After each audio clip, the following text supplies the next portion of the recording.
I'm here with Alexandra Fees. Hi, Alexandra. Hello. Thank you so much for joining me in this artist interview. So, Alexandra, you tell me a little bit about yourself regarding your profession and how you got started on your artistic pathway. Thank you. Thank you for making time to talk today. Well, meeting each other in the cultural hub of Huntsville, Alabama, that was where it all started for me, in church and different choral groups.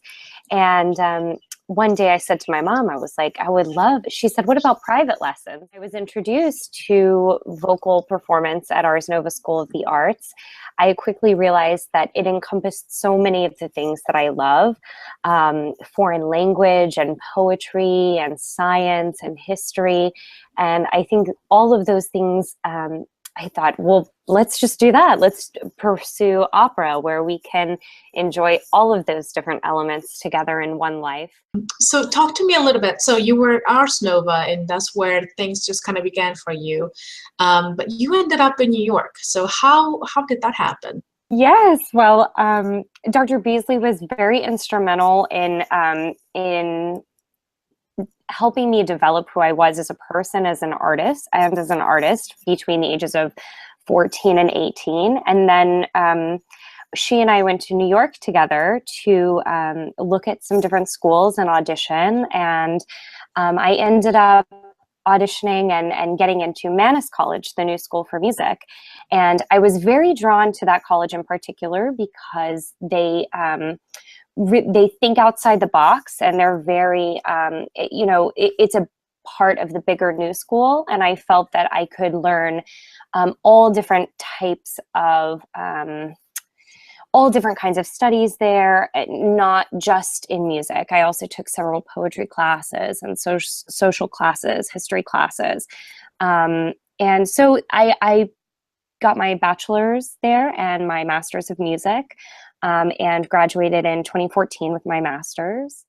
Just out of college, I decided, along with my good friend Aine Hakmatska, to start an immersive opera theater on the Upper West Side. And it initially was to give young singers, opportunities to perform for no fee, because some people don't know that it does cost quite a bit of money to pay in to get an audition in the opera world. What are some of the things that you encountered that made you start thinking in a more entrepreneurial way? Because I see you as that, once you have started your company, I mean, it turns from just you into something larger than you. So how did that come about?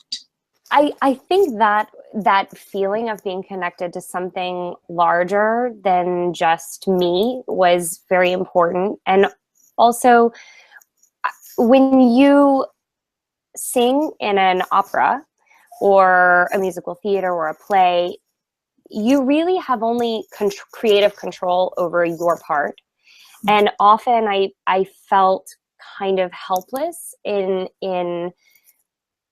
the world where I was. I wanted to create more and have, a kind of a play time that existed beyond me. So, and also that collaboration with other artists who are so hungry to produce art that is socially relevant, and especially with an art form that is often seen as kind of archaic.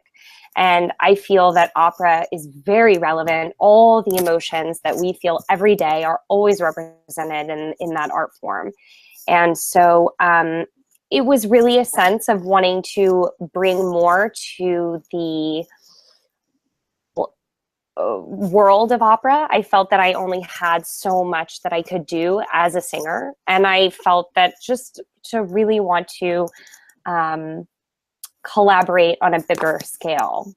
You have encountered a lot of great artists, in your journey, and have been mentored by great teachers. Can you think of any wisdom that has been imparted to you by those people that has stuck with you and you feel that has helped you as an artist or in your career, in your path?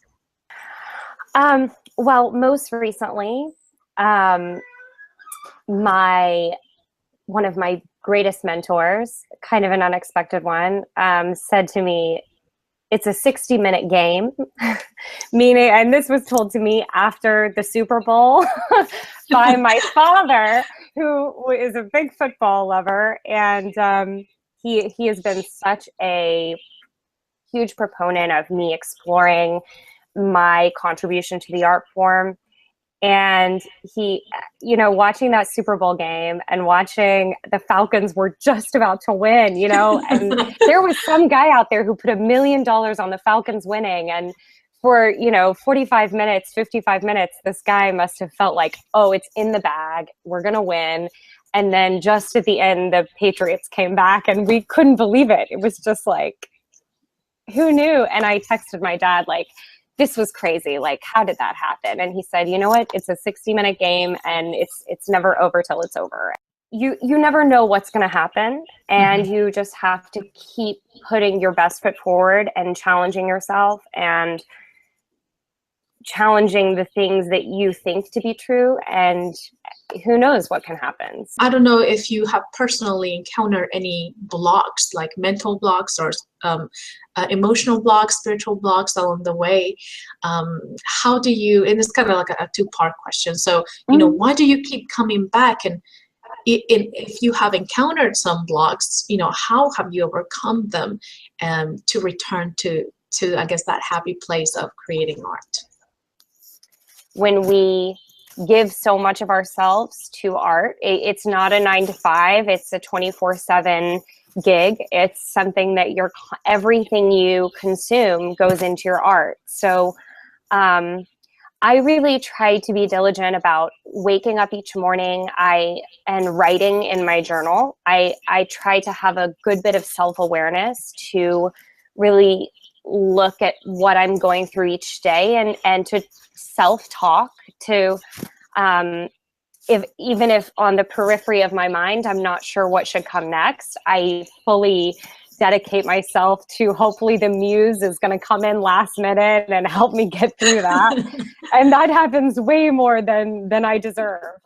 Really surrounding myself, I try to be good about surrounding myself with people who love their art and love life, and we try to give back to each other, to one another. And Ars Nova was a great place. I mean, you do the same thing. I feel that from you as well, that when you're generous with your spirit and your art and your talent, then that also comes back. So I couldn't do it without those people, and also just like trying to every day push yourself forward.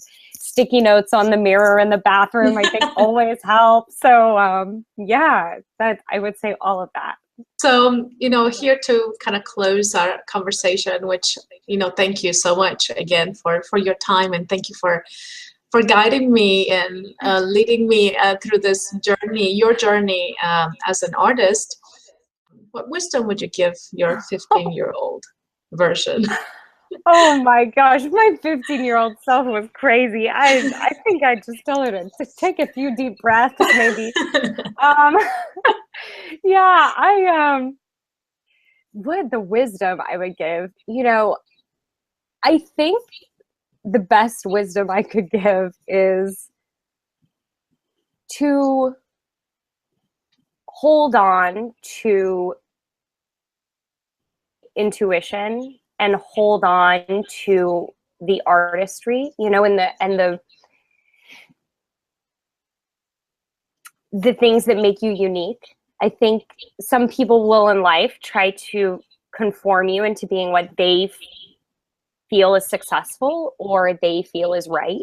And as an artist, your uniqueness and that strange strength, I think, is really, in the end, you know, I find myself, I think, looking back, it looks like I was fighting my rarity more than just letting it happen and just being weird and making the strange art or being, you know, looking into those unusual arias, like, or new music, you know, if that's my jam, like, go for it. Like, go for what you believe is what you believe in, you know. I think that's what I would say. And also to just keep breathing. I think is good.